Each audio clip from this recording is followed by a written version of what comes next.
Right breaking చూస్తున్న మోహన్ బాబు కుటుంబంలో రేగిన వివాదం ఇప్పట్లో చల్లారేటట్లు కనిపించడం లేదు. తాజాగా మోహన్ బాబు చిన్న కుమారుడు మంచు మనోజ్ పహాడీ షరీఫ్ పోలీసులు ఆశ్రయించాడు. తన సోదరుడు మంచు విష్ణు నుంచి తనకు ప్రాణహాని ఉందంటూ ఆన్లైన్లో ఫిర్యాదు చేశాడు. మనోజ్ తన 7 పేజీల ఫిర్యాదులో ప్రధానంగా 7 అంశాలు ప్రస్తావించారు. కాగా మంచు విష్ణువుకు సన్నిహితుడైన వినయ్ అనే వ్యక్తిపై కూడా మంచు మనోజ్ ఫిర్యాదు చేసినట్లు తెలుస్తోంది. మంచు విష్ణు వర్గం మనోజ్ వర్గం పోటాపోటీగా బౌన్సర్లను రంగంలోకి దించడంతో వాతావరణం వేడెక్కింది. అటు ఉద్రిక్తతలకు సంబంధించి దారితీసే ఎలాంటి చర్యలకు పాల్పడవద్దంటూ మంచు విష్ణు మంచు మనోజులకు పోలీసులు కౌన్సిలింగ్ ఇచ్చారు.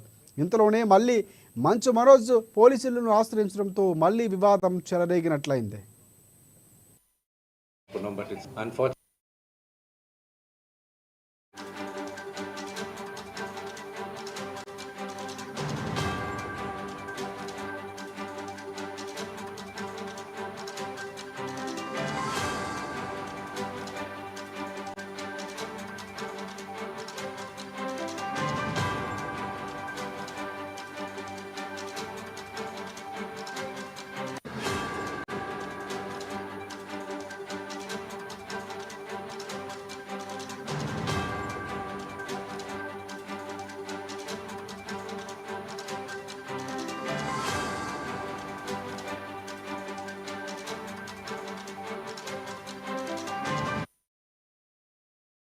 రైట్ మోహన్ బాబు కుటుంబంలో చెలరేగిన వివాదం ఇప్పట్లో చల్లారేటట్లు కనిపించడం లేదు. తాజాగా మోహన్ బాబు చిన్న కుమారుడు మంచు మనోజ్ పహాడీ షరీఫ్ పోలీసులు ఆశ్రయించాడు. తన సోదరుడు మంచు విష్ణుపై తనకు హాని ఉందంటూ ఆన్లైన్లో ఫిర్యాదు చేశాడు. మనోజ్ తన 7 పేజీల ఫిర్యాదులో ప్రధానంగా 7 అంశాలు ప్రస్తావించారు. అంశాలకు సంబంధించి పూర్తి అప్డేట్స్ అందించేందుకు మా ఫిలిం రిపోర్టర్ అశోక్ మనకి ఫోన్లో సిద్ధంగా ఉన్నారు. సో అశోక్, చెప్పండి, ప్రధానంగా 7 పేజీల ఫిర్యాదులో లేఖ రాసినట్టు తెలుస్తుంది. దానికి సంబంధించి పూర్తి అప్డేట్స్ ఏంటి? Thank you Rajasekhar. మంచు మనోజ్ మంచు విష్ణు మధ్య గొడవ ఇప్పట్లో తేలటట్లేదు. మొన్న చూసాం ఎంతటువంటి కుటుంబ సభ్యుల మధ్య ఎంత రద్దు జరిగిందో. నాన్ బెయిల్ కేసు కూడా మంచు మోహన్ బాబు, అంటే వీళ్ళు పెట్టుకున్న గొడవ కూడా మంచు మోహన్ బాబు కూడా తగిలింది ఒక తండ్రిగా. ఆయనకు కోర్టు కూడా ఈరోజు హైకోర్టు కూడా చుక్కెదురొచ్చింది. ఆయనకు ముందస్తు బెయిల్ కూడా అప్లై చేసుకున్నటువంటి పరిస్థితి. ఒక జర్నలిస్ట్ మీద దాడి విషయంలో బెయిల్ కూడా రద్దు చేసినటువంటి పరిస్థితి, ముందస్తు బెయిల్ ని.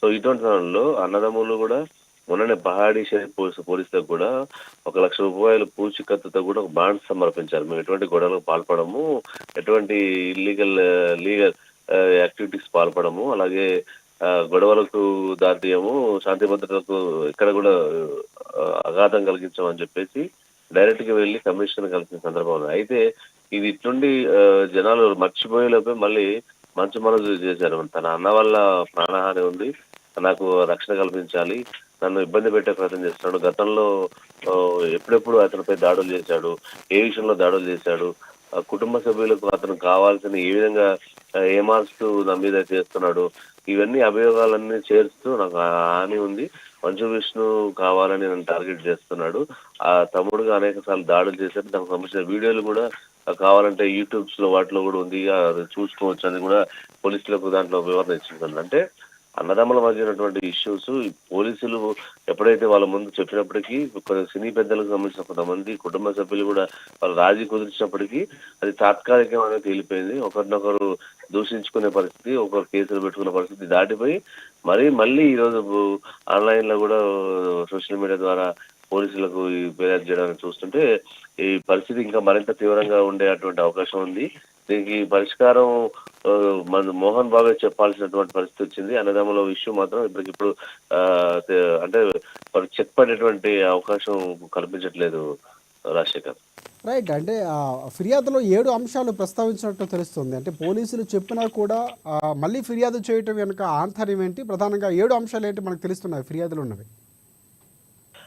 యాక్చువల్ గా అంటే మనోజ్ విషయంలో వీళ్ళకి జరుగుతుంది ఏంటంటే ఆర్థిక పరమైనటువంటి లావాదేవీల విషయంలోనే ప్రధానంగా ఉన్నటువంటి పరిస్థితి ఉంది. మోహన్ బాబు ఏంటంటే ఆ కుటుంబ సభ్యులకు అంటే విష్ణుకి కానీ, మంచు లక్ష్మికి కానీ, మనోజ్ కానీ గతంలో కొంత డబ్బు ఇవ్వడం జరిగింది. అయితే వీళ్ళు సినిమాల ద్వారా లాస్ అయినటువంటి పరిస్థితి చూశారు. అంటే సో అప్పటి నుంచి ఆయన ఏంటంటే ఆయనకు ముఖ్యంగా మోహన్ బాబు యూనివర్సిటీ కూడా ఉంది తిరుపతిలో. ఇటువంటి ఆ యూనివర్సిటీకి సంబంధించి కూడా ఆయన ఏంటంటే దానికి బాధ్యతలు మొత్తం కూడా మంచు విష్ణు చూసుకుంటున్నాడు. మోహన్ బాబు విష్ణు చూసుకుంటున్నాడు. అయితే ఆ విష్ణు చూసుకోవడంలో ఈయన దూరంగా ఉండడం, కొంత ఆ లావాదేవీల విషయంలో కూడా కొంత వీళ్ళకు కొంచెం డిస్టర్బెన్స్ రావడం, లావాదేవీల విషయంలో కొంత ఆ గొడవలు రావడమే దీనికి కారణంగా తెలుస్తుంది. అయితే దీనిలో చేసి చాలా విషయాలు 7 పేజీలతో ఇచ్చి కొన్ని అంశాలను చేర్చాడు. ప్రత్యేకంగా ఆయన ఎట్లా దాడి చేశాడు, ఎట్లా ఇంటికి వచ్చాడు, ఎట్లా తన భార్య పైన దాడి చేయడానికి చేశాడు, ఇంటి మీద దాడి చేయడానికి ఎటువంటి చేశాడు, ఇవన్నీ కూడా చేస్తున్నాడు. బౌన్సర్లతో కూడా చూశారు వీడియోలలో. బౌన్సర్లతో కూడా ఇంటికి రాని పరిస్థితి చూసాం. బౌన్సర్లు ఒకరినొకరు కొట్టుకున్నటువంటి పరిస్థితి చూసాం. ఇవన్నీ కూడా దాంట్లో చేర్చడం జరిగింది. మొత్తానికి మాత్రం అన్నయ్య విష్ణుతో నాకు ప్రాణహాని ఉందని చెప్పేసి ఆయన దీన్ని అఫీషియల్ కూడా రేపు మళ్ళీ పర్సనల్ గా కలిసి కూడా కంప్లైంట్ ఇస్తారని కూడా మనకు ఉన్నటువంటి సమాచారం. Rajasekhar, thank you, thanks for updates Ashok.